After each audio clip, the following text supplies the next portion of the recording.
guys, welcome to my YouTube channel. Kung bago pa lang po kayo, please like and subscribe and don't forget to on the notification bell para ma-notify po kayo sa mga susunod natin mga upload guys. So ngayon guys, yung topic natin, good news sa lahat ng nandito sa Saudi Arabia. Kung full vaccinated na kayo guys, tapos uuwi kayo ng Pinas, wala nang quarantine. Yes, wala nang quarantine. Yung naka-full vaccinated lang ha, yung naka-booster. Kasi yung bago nilang balita ngayon guys, so mas okay na yun. Kasi hindi na tayo mag-quarantine. Pero yung hindi full vaccinated, mag-quarantine pa sila ilang araw guys. So mas lamang yung naka-full vaccinated kasi hindi na tayo mag-quarantine. So, sa lahat ng uuwi ng Pinas na full vaccinated, this is good for you guys. So, sa hindi naman makauwi, see you soon na lang. Makasana all na lang tayo kasi hindi pa tayo makauwi ngayon. Sarap sana umuwi ng Pinas pero kaso, hindi pwede kasi kulang pa yung financial natin guys.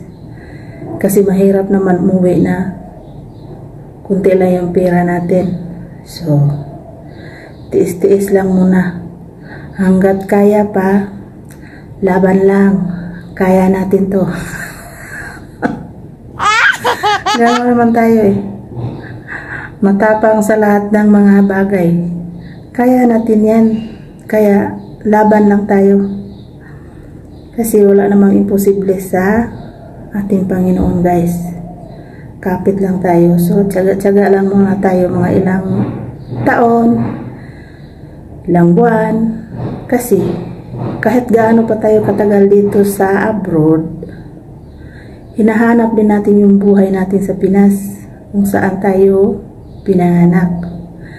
Kahit gaano ka pa kayaman sa labas ng bansa, pero hinahanap mo pa rin yung lugar natin.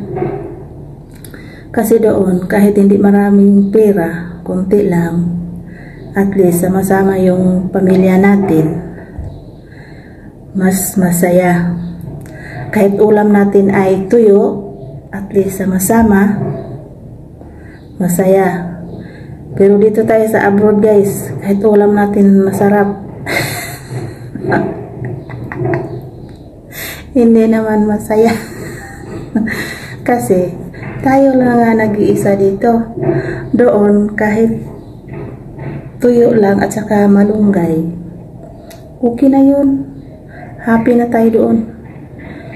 Pero kailangan natin ngayon magtiyaga ng mga ilang taon kasi para sa kinabukasan ng mga anak natin at sa mga kapatid natin, di ba?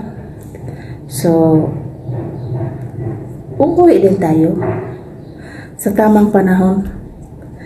Pero sa ngayon, kayod muna tayo guys. Kayod kalabaw muna tayo ngayon kasi hindi pa tayo nakapag-ipon ng pera. Kasi marami pa tayong ginagastusan guys. Ba? So, sa mga kapwa, kababayan ko dyan, ingat-ingat lang din tayo dito sa labas ng bansa. Kasi ngayon guys, marami akong nakikita ngayon viral sa TikTok. Yung mga kababayan natin ngayon na stress, nasiraan na ng bait. Dahil sa mga problema. Kasi nandito sila sa Saudi ngayon guys. Marami mga kababayan natin niya minaltrato guys. Yung kababayan natin ngayon yung nag-viral, nasiraan ng bait kasi sinasaktan ng amo at saka hindi pinapakain ng maayos guys. So yung mga kababayan natin nga nakahanap ng magandang amo, swerte na lang tayo. Kasi yung iba dito guys ngayon, marami talaga ngayon, sunod-sunod yung mga kababayan natin guys, kawawa sila ngayon. Kasi Yung kababayan natin guys, sunod-sunod na yung post nila sa TikTok ngayon, viral. Minaltrato ng amo. Ayun lang yung isa na nasiraan na ng bait guys, kung na okay na yun kasi na-rescue na, dinala na sa embassy. Yung isa naman, yung nabalitaan naman nakita ko kahapon, nasa Kuwait, isang kababayan na naman patay. Tapos sabi ng amo, doon na daw namatay sa sasakyan kasi dadalhin sa ospital. Pero sabi naman ng pulis, doon pa daw sa bahay patay na. Baka hindi natin alam guys kung may ginagawa silang hindi maganda. Bakit hindi magkatukma yung sinasabi? Sabi doon na sa ambulance, tapos tinanong doon ang pulis. Sabi sa bahay pa lang patay na daw. So sana ma-solve yung kaso guys, kasi ngayon kawawa yung mga kababayan natin ngayon. Sunod-sunod na ngayon ang mga pangyayari na hindi maganda sa mga kapwa natin Pilipino dito sa labas ng bansa natin guys. So mag-ingat-ingat na lang po tayo. Kasi yung iba kasi kahit sinasaktan na ng amo, tumahimik lang, hindi lumalaban, hindi tumatawag sa agency at saka sa embassy natin. Hinahayaan na nila masira yung katawan nila, sinasaktan, kinukulong, hindi binibigyan ng pagkain. Kaya ganun ang nangyayari sa kanila. So dapat kung ganun ang mga mangyari guys, sinasaktan na tayo at saka hindi na pinapakain, humanap pa tayo ng paraan guys. Tawag tayo sa embassy, tawag sa agency, tawag sa mga kapamilya natin guys, kasi sila yung makatulong sa atin. Kasi pag pabayaan mo yan mga ilang buwan, tapos ikulong ka ilang araw, siyempre yung katawan natin nangihina din. So lalo silang nanggigigil sa atin kasi hindi na tayo makapagtrabaho. Tapos nandoon lang tayo sa loob. Lalo na yung hindi na yung nagbibigay ng pagkain kasi nagagalit na. Kasi alam mo ngayon guys, dito sa Middle East, paswertihan lang talaga dito guys, kasi kadalasan dito sa mga amo guys, yung mga ugali nila parang hayop. Wala yan. Wala talaga yan sila. Kahit nga mga kapamilya nila guys, malayo pa rin yung loob nila. Kasi yung ugali nila guys, plastikan lang yan guys. Pagkaharap yan sila, matino kausap. Pero pag makatalikod ka guys, ikaw lang yung topic. Ganito ganyan. Kasi ako kasi dito, pag alam ko naman nga tama ako, lumalaban ako dito guys. Promise, hindi ako magpaano-ano sa kanila dito. Kaya yung matanda, pag may sinasabi yan hindi maganda, kasi akala nila hindi tayo makaintindi ng Arabic, kasi Arabic yung salita nila. Ano sa tingin nila? Tayo mga Pilipino bobo? Kahit hindi tayo tinuturoan, kusa naman tayo matuto guys. Ang importante alam natin yung mga basic language nila, yung araw-araw nga ginagamit nilang pagsasalita, kasi yun ang importante. Kasi kahit harap-harapan magsasalita ng Arabic, alam natin nga tayo yung pinag-usapan. Tsaka hindi maganda yung sinasabi sa atin guys. So sa mga kapwa ko kababayan dyan, baguhan man o luma, kailangan na alam niyo yung mga basic language nila guys, kasi marami din dito kahit luma na hindi pa masyado marunong sa Arabic. Kaya yun, mahihirapan. Kagaya ng isang kaibigan ko guys, lumipat ng amo kasi hindi siya marunong sa Arabic, first timer niya dito. So ginawa ng amo niya, kasi nainis sa kanya, sinampal yung mukha niya. So buti na lang bumalik siya sa agency. Kahit baguhan siya dito, natuto din siya nga magtumawag sa agency nga babalik siya doon, magpa-change employer. Kasi kung hindi siya magpa-change employer, baka susunod hindi na sampal yung abutin niya guys. Baka ibagok na yung ulo niya. Kasi sabi ng employer na galit kasi hindi na makaintindi ng Arabic.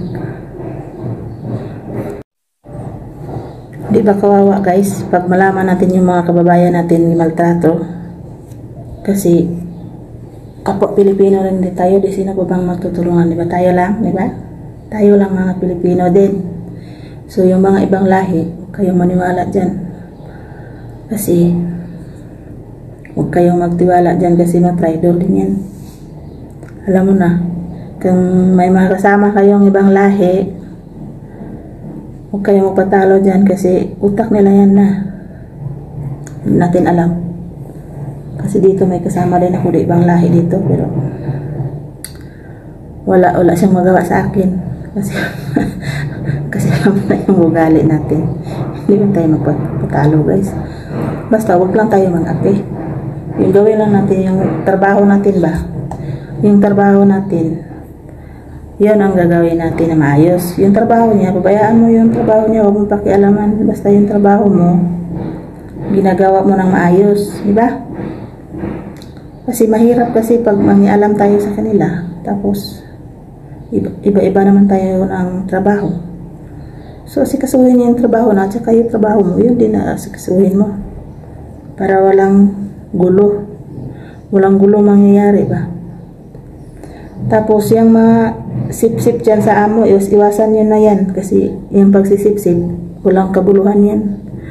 Hindi naman tayo mapupromote yan. Kasi nandito tayo sa Saudi, kahit saan man sulok ng mundo, kung sip-sip, wala tayo mararating yan. Kasi alam mo na yung mga ugali nila. Pag ikaw ang kaharap, okay yan. Pag yun naman yung kasama mo ang kaharap, ikaw ang pag-uusapan. Ganon yun sila guys. Kaya huwag kayo basta-basta magsabi-sabi ng ganito ganyan na hindi maganda, kasi pag isumbong kayo sa amo ninyo na, mahirap na. Tigok. Kaya ako dito, magtanong yung employer ganito ganyan, sabihin ko na wala akong alam. Kasi pag sabihin mong walang alam, hindi na yan siya magdami ng tanong. Sabihin lang niya yan, magkasama kayo tapos laging walang alam. Walang kasi iba-iba naman kami. Hindi man ako nagtatanong. Kahit nakita mo yung ginagawa niya, pag tinatanong ka, kunyari nandun sa kwarto, naka-cellphone, tapos sabihin niya, saan yung kasama mo? Sabihin mo, hindi ko alam, hindi ko nakita. Huwag mong sabihin nandun sa kwarto, naka-cellphone, kasi mapagalitan yun. Ikaw pa ang dahilan. So, pag ganon, sabihin mo lang, wala akong alam. Hindi ako pumasok sa loob. Ganon ba? Kasi yung iba kasi, pag makikita ka nga nag-cellphone, pag magtanong yung amo, sabihin yan, nandoon sa loob, naka-cellphone lang, walang trabaho. Diba? Tapos, yan, mapagalitan ka ng amo kasi yun ang sinasabi. So, pag siya na naman ang tatanungin kung saan ka, hindi man din yung magsabi, kasi pag ikaw tinatanong, hindi man din yung magsabi tungkol sa'yo. Di ba guys? Ganon ba? Walang laglagan, kasi kayo lang din kapwa katulong nakakaintindihan. Kasi yung mga amo natin, hindi nakakaintindi sa atin. Kasi kung pagod tayo, di pahinga kunti. Alam nga naman, pagod, hindi ka umupo kunti, di ba? Kasi alam nga natin yung trabaho natin sa bahay, kiring-kiri na yun. Pahinga kunti. Tapos trabaho. Kasi dito, hindi maubos yung trabaho guys. Kasi dito palaging nag-uulan ng alikabok. Kaya kagabi, nag-ulanan naman ng alikabok. So, ngayon, matinding trabaho. Punas ka lahat, tapos mag-vacuum, gano'n. So, pagod din. Kaya, pahinga-hinga. Pag makahanap ng paraan, pahinga, di ba? Diskarte ang malupit ba? Di ba guys? Ano lang yun yung mga kapwa DH. Sila lang yung makarelate. Kasi yung hindi DH, hindi man yung makarelate. So yan lang guys. Please like and subscribe. And don't forget to on the notification guys. Bye bye.